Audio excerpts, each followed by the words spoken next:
What matters the most? Bharat matters. जय Hind everyone, मेरा नाम है आदर्श गुप्ता और स्वागत है आपका भारत मैटर्स में। तो हाल ही में चाइना ने अनाउंस किया कि वो जम्मू कश्मीर में होने वाले G20 टूरिज्म ग्रुप की मीटिंग का हिस्सा नहीं बनेगा, क्योंकि उसका मानना है कि एक डिस्प्यूटेड रीजन है। दरअसल दुनिया के सबसे मिलिटराइज प्लेस में से एक माने जाने वाले जम्मू और कश्मीर और लद्दाख में चाइना और पाकिस्तान के साथ इंडिया कई टेरिटोरियल विवादों में उलझा हुआ है। इस साल G20 के प्रेसिडेंट के तौर पे भारत देश भर में सीरीज ऑफ मीटिंग्स होस्ट करने वाला है, जो सितंबर में होने वाले समिट तक चलेंगी। ऐसे में कश्मीर में होने वाली मीटिंग को लेकर चाइना की आपत्ति कोई सरप्राइज नहीं है। ऐसा इसलिए क्योंकि जम्मू एंड कश्मीर में आर्टिकल 370 के एब्रोगेशन यानी स्पेशल स्टेटस विड्रॉ होने के बाद से चाइना और पाकिस्तान लगातार इस इशू को इंटरनेशनलाइज करने में लगे हुए हैं। आर्टिकल 370 के एब्रोगेशन के साथ ही इंडियन गवर्नमेंट ने जम्मू एंड कश्मीर स्टेट को स्प्लिट करके उसे दो यूनियन टेरिटरीज में बांट दिया, एक जम्मू और कश्मीर और दूसरा लद्दाख। 2019 में इंप्लीमेंट किए गए इस डिसीजन के बाद से इंडो पाक टाइज बिगड़ते गए हैं। हालांकि उससे पहले भी ये टाइज कुछ खास नहीं थे और हमेशा की तरह पाकिस्तान अपने टेरर नेटवर्क्स के थ्रू इस रीजन में डीस्टेबलाइजेशन को इनकरेज कर रहा है और पाकिस्तान की इस कोशिश में चाइना उसकी पूरी मदद कर रहा है ताकि वो अपने टेरिटोरियल एम्बिशंस को पूरा कर सके। वैसे भी 2020 में लद्दाख में इंडिया और चाइनीज सोल्जर्स के बीच हुए सीवियर क्लैश के बाद न्यू दिल्ली और बीजिंग के बीच तनाव बढ़ता गया और दोस्तों इसीलिए ये जरूरी हो जाता है कि हम जम्मू और कश्मीर के टेरिटोरियल इश्यूज और कंटेस्टिंग क्लेम्स को समझें। इसलिए आज के वीडियो में हम जम्मू एंड कश्मीर के डिस्प्यूटेड रीजन को लेकर चर्चा करेंगे और मैप की मदद से आपको विजुलाइज कराने की कोशिश करेंगे कि जम्मू एंड कश्मीर का ओवरऑल डिस्प्यूट आखिर है क्या।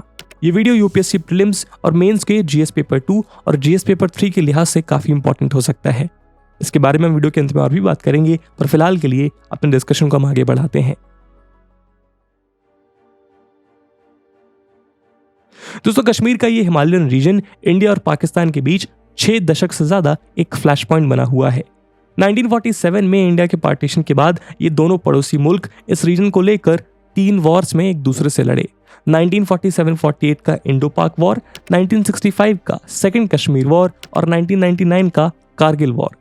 1980s के दौरान Pakistan based Islamist militant group LOC के इस पार सेपरेटिज्म को इंसर्जेंसी और टेररिज्म के थ्रू बढ़ावा देते आए हैं। लेकिन जम्मू और कश्मीर का इशू सिर्फ बायलेटरल ही नहीं बल्कि एक ट्राइलेटरल इशू है, क्योंकि इसमें चाइना भी शामिल है। पाकिस्तान के मुकाबले चाइना के साथ इंडिया का कॉन्फ्लिक्ट मोस्टली काफी कंट्रोल रहा है, बावजूद इसके कि दोनों sides line of actual control के अराउंड अपने मिलिट्री पोजीशन को रोड कंस्ट्रक्शन और दूसरे फैसिलिटीज के थ्रू फोर्टिफाई करते रहे हैं। लेकिन 2020 में हुए सिनो इंडियन स्टैंड ऑफ के बाद कश्मीर का ट्राइलेटरल डिस्प्यूट इंटेंसिफाई होता गया। आर्टिकल 370 के एब्रोगेशन ने बीजिंग के लिए लद्दाख पे उनकी टेरिटोरियल कंट्रोल के फ्यूचर को काफी अनसर्टेन बना दिया। चाइना और पाकिस्तान दोनों ही इंडिया के साथ कश्मीर डिस्प्यूट को अपने एडवांटेज के लिए यूज करना चाहते हैं। तो आइए देखते हैं कि ऐसे कौन सा डिस्प्यूटेड रीजन है जो जम्मू और कश्मीर को एक ट्राइलेटरल कंटेस्ट का शिकार बना रहे हैं। Pakistan occupied Kashmir POK Jammu and Kashmir का वो हिस्सा है जिसे पाकिस्तान ने 1947 में इन्वेड किया था। यूनाइटेड नेशंस और दूसरे इंटरनेशनल ऑर्गेनाइजेशंस में इसे पाकिस्तानी कंट्रोल कश्मीर या पाकिस्तान एडमिनिस्ट्रेटेड कश्मीर के नाम से जाना जाता है। करंट इंडियन गवर्नमेंट ने इसे Pakistan occupied Jammu and Kashmir rename किया था और ये एरिया 2 पार्ट्स में डिवाइडेड है। पहला एरिया जिसे पाकिस्तान आज़ाद जम्मू एंड कश्मीर कहता है और दूसरा गिलगिट बाल्टिस्तान, जिसे अगस्त 2009 तक नॉर्दर्न एरियाज भी कहा जाता था। पाकिस्तान में आज़ाद जम्मू एंड कश्मीर को आज़ाद कश्मीर कहा जाता है और ये इंडियन कश्मीर के वेस्टर्न पार्ट से जुड़ा हुआ है। उधर बाल्टिस्तान वेस्ट लद्दाख का वो प्रोविंस है जिसे 1947 में पाकिस्तान के द्वारा ऑक्युपाई किया गया था। अपनी लोकेशन के लिए POK का स्ट्रेटेजिक इंपॉर्टेंस बहुत ज़्यादा है।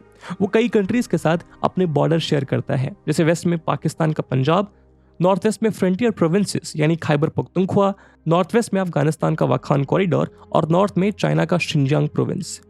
एक्सेशन के बाद जम्मू एंड कश्मीर के इंडियन पार्ट को इंडियन कॉन्स्टिट्यूशन के आर्टिकल 370 के अंडर लाया गया। वहीं आज़ाद जम्मू एंड कश्मीर को 1974 में Azad Kashmir interim constitution act के तहत गवर्न किया जाता है।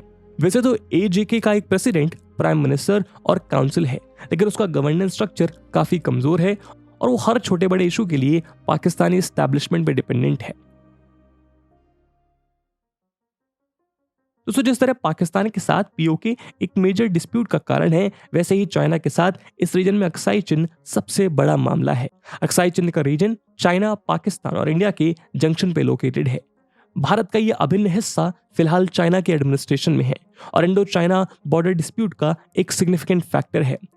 उइगुर भाषा में चिन का मतलब है सफेद पत्थरों का रेगिस्तान और ये चिन शब्द चाइना की चिंग डायनेस्टी को रेफर करता है। ये एक हाई ऑल्टीट्यूड सॉल्ट डेजर्ट है जिसे सोडा प्लेन भी कहा जाता है। हार्श क्लाइमेट और टोपोग्राफी के चलते इस रीजन में कोई ह्यूमन हैबिटेशन नहीं है।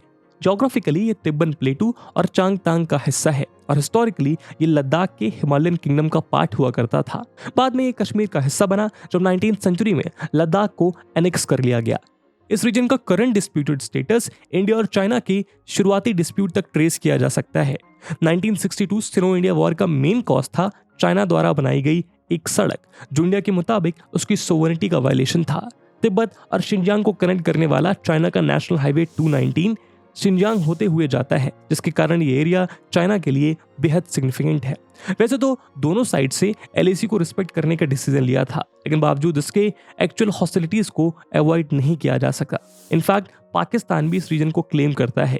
1963 में चाइना और पाकिस्तान के बीच एक बॉर्डर एग्रीमेंट हुआ था जिसके तहत ट्रांस काराकोरम ट्रैक्ट को ट्रांसफर किया गया।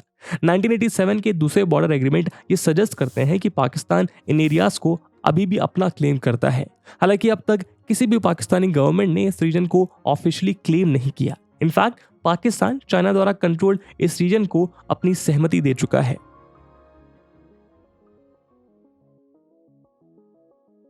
दोस्तों चाइना के मुताबिक उसकी टेरिटोरियल इंटीग्रिटी सिर्फ अक्साई चिन्ह पे उसके क्लेम्स तक सीमित नहीं है।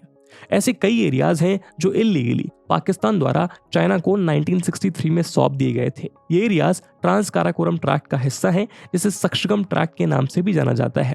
काराकोरम वाटरशेड के नॉर्थ में करीब 5200 स्क्वायर किलोमीटर पे सक्शगम वैली समेत ये ट्रैक्ट चाइनीज एडमिनिस्ट्रेशन के अंडर है। ये स्ट्रेच उसके शिनजियांग उइगुर ऑटोनॉमस रीजन में पड़ता है।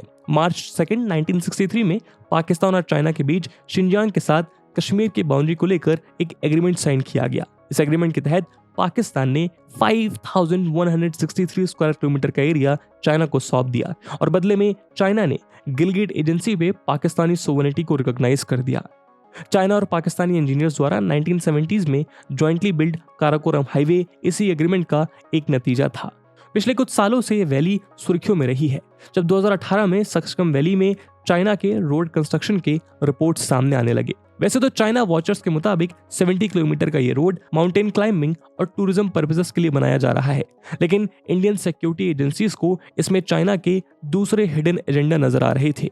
इंडियन एस्टैब्लिशमेंट के अनुसार ये काराकोरम हाईवे की रीअलाइनमेंट का हिस्सा था ताकि पाकिस्तान के पंजाब से शिनजियांग के काशगर तक 1300 किलोमीटर रोड को साल भर स्नो फ्री रखा जा सके। ये वही काराकोरम हाईवे है जो CPEC यानी चाइना पाकिस्तान इकोनॉमिक कॉरिडोर का एक वाइटल लाइफलाइन है और जिसको इंडिया स्ट्रांगली अपोज करता है, क्योंकि ये पाकिस्तान ऑक्युपाइड कश्मीर के थ्रू जाता है और इंडिया के लिए ये उसकी सोवरेनिटी का वायलेशन है। दोस्तों इंडिया और पाकिस्तान के बीच सियाचिन को लेकर भी विवाद काफी इंटेंस रहा है। सियाचिन ग्लेशियर सेंट्रल एशिया को इंडियन सबकॉन्टिनेंट से और पीओके को अक्साई चिन्ह से सेपरेट करता है। इस ग्लेशियर का सैल्टोरो रिज पीओके और चाइना के बीच एक नेचुरल बैरियर है जिस रीजन में इन दोनों के मिलिट्री लिंकेजेस को प्रिवेंट करता है। सियाचिन एक ऐसा वॉच टावर है जहां से इंडिया पाकिस्तान के गिलगिट बाल्टिस्तान वाले इलाके पे नजर रख सकता है। अगर ये लोकेशन पाकिस्तान के हाथ लग जाता या लग गया होता तो इंडिया के लिए बड़ा थ्रेट बन जाएगा। फिलहाल इंडिया के पास सियाचिन के साउथ वेस्ट में मौजूद सैल्टोरो रिज का कंट्रोल है, इसीलिए वो बायलैटरल टेरिटोरियल डिस्प्यूट्स में पाकिस्तान के मुकाबले एडवांटेज एंजॉय करता है। यही नहीं, सियाचिन इंडिया को चाइनीज एक्टिविटीज पे भी नजर रखने में मदद करता है, खासकर ऐसे वक्त में जब चाइनीज इंफ्रास्ट्रक्चर बिल्डिंग इंक्रीज होती नजर आ रही है। असल में स्टार्टिंग में वो पाकिस्तान ही था जिसने पहली बार इस स्ट्रेटेजिकली इंपॉर्टेंट एरिया का पोटेंशियल नोटिस किया था, लेकिन 1970 तक उसने वहां कोई ट्रूप्स डिप्लॉय नहीं किए, बल्कि वो इन ग्लेशियर्स में माउंटेनियरिंग एक्सपीडिशंस भेजता रहता था। अर्ली 1981 में इन एक्सपीडिशंस ने इंडिया के सस्पेशन को जगाया। Indian army colonel Narendra Bull Kumar को इस रीजन को मैप करने की परमिशन दी गई। इंडियन आर्मी की एक्टिविटीज को सेंस करते हुए पाकिस्तानी आर्मी ने इस एरिया को कैप्चर करने के लिए एक मिशन प्लान किया, लेकिन वो सक्सेसफुल नहीं हो पाया क्योंकि इसकी भनक भारत को पहले से लग चुकी थी। और अप्रैल 1984 में ऑपरेशन मेघदूत के तहत इंडिया ने सियाचिन पे अपने ट्रूप्स भेजे। जब तक पाकिस्तानी फोर्सेस वहां पहुंच पाती, इंडिया ने सियाचिन ग्लेशियर और साल्टोरो रिज पे कंट्रोल हासिल कर लिया था। हाल ही में टूरिज्म सेक्टर को बूस्ट करने के लिए आर्मी ने टूरिस्ट को भी इस एरिया में अलाउ करने का फैसला लिया है। और दोस्तों, अब ये हाईली मिलिटराइज्ड बेस कैंप और दुनिया का हाईएस्ट बैटलफील्ड अब बिना किसी नो ऑब्जेक्शन सर्टिफिकेट यानी एनओसी के एक्सेस किया जा सकता है। लद्दाख पुलिस के पास ऑर्डर्स हैं कि वो इस एरिया में चेक पोस्ट स्टैब्लिश करे ताकि सियाचिन बेस कैंप तक टूरिस्ट फ्लो को मेंटेन किया जा सके। दोस्तों, सियाचिन ग्लेशियर को लेकर विवाद का एक मेजर रीजन है NJ9842, जो लाइन ऑफ कंट्रोल का नदर्न मोस्ट डिमार्केटेड पॉइंट है। 1968 में यूएस स्टेट डिपार्टमेंट के ज्योग्राफर रॉबर्ट डी हॉटस्कर ने यूएस मैप्स में सीजफायर लाइन को यूनिलेटरली NJ9842 से काराकोरम पास तक एक्सटेंड किया था। यूएस एजेंसी के इस चेंज ने इंडिया और पाकिस्तानी एस्टैब्लिशमेंट में हलचल मचा दी और पाकिस्तान इस लाइन के बियॉन्ड एरियाज को फॉर्मली क्लेम करने लगा। Currently India actual ground position line के कंट्रोल में है, जो NJ9842 के साउथ वेस्ट जाती है। इंडियन डिफेंस मिनिस्ट्री का स्टैंड ये है कि LOC को NJ9842 के बियॉन्ड डिलिनेट नहीं किया गया है, जिसकी वजह से इसके फर्दर अलाइनमेंट को लेकर अलग अलग इंटरप्रिटेशंस हैं। 1949 में इंडिया और पाकिस्तान के बीच साइन किया गया Karachi agreement cease fire line को ग्रिड रेफरेंस NJ9842 तक डिमार्केट करता है, ये सोच के कि जम्मू एंड कश्मीर प्रॉब्लम का एक अर्ली सेटलमेंट निकल आएगा। इस पॉइंट के बियॉन्ड स्ट्रेच को अनस्पेसिफाइड ही रखा गया। दोनों साइड्स द्वारा डिटेल्ड मैप्स प्रोड्यूस किए गए और UN सर्टिफाइड इन मैप्स में सीज फायर लाइन को NJ9842 तक ही ट्रेस किया गया। किसी भी कंफ्यूजन को अवॉइड करने के लिए यह स्पेसिफाई किया गया कि इस पॉइंट के beyond cease fire line 1 inch map पे ड्रॉ किया जाएगा ताकि नो मैंस लैंड को एलिमिनेट किया जा सके। NJ9842 से ग्लेशियर तक नॉर्थ में ड्रॉ की गई लाइन सियाचिन का ज्यादातर हिस्सा इंडिया में ही शो करती है।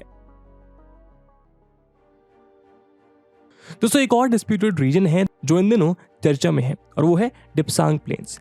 16,000 फीट अबव सी लेवल पे बसा ये 972 स्क्वायर किलोमीटर प्लेटू चाइना द्वारा इलीगली ऑक्युपाइड है। मई 2020 में जब से ईस्टर्न लद्दाख ने इंडिया क्लेम लाइंस को ट्रांसग्रेस किया था, तब से डिप्सांग प्लेन्स पे कोई भी डिसएंगेजमेंट नहीं हुआ है।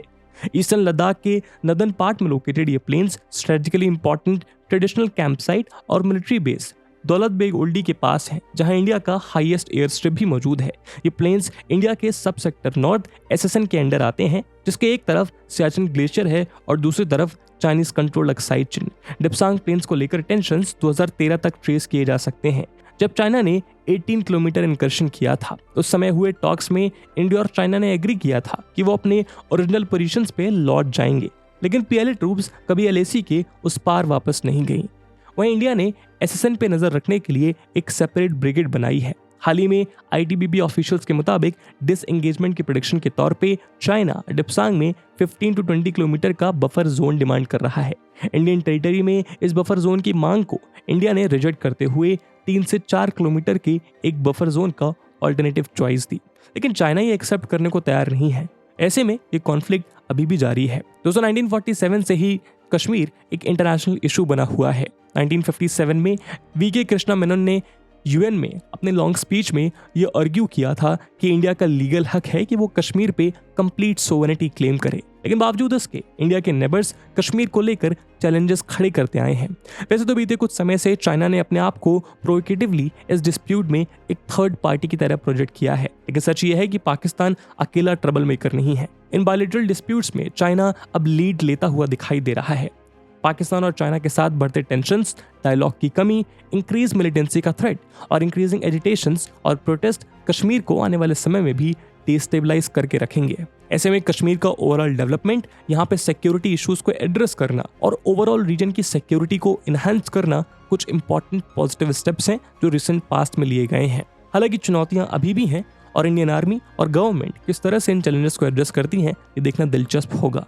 इसी के साथ अपने वीडियो को हम यहीं एंड करते हैं। और जैसा वीडियो के पहले भाग में मैंने आपसे बताया कि इस वीडियो की इंपॉर्टेंस UPSC प्रीलिम्स और मेंस दोनों के लिहाज से काफी ज्यादा है, और उसी इंपॉर्टेंस को देखते हुए एक सवाल हम आपके लिए छोड़कर जा रहे हैं। And the question is, discuss the impact of the abrogation of article 370 on Kashmir trilateral dispute. And with this question my friends, that's it for the video. I hope आपको वीडियो पसंद आई होगी, और अगर पसंद आई है तो अपने दोस्तों के साथ शेयर करना मत भूलिएगा। मिलते हैं अगले वीडियो में, तब तक के लिए जय हिंद, जय भारत।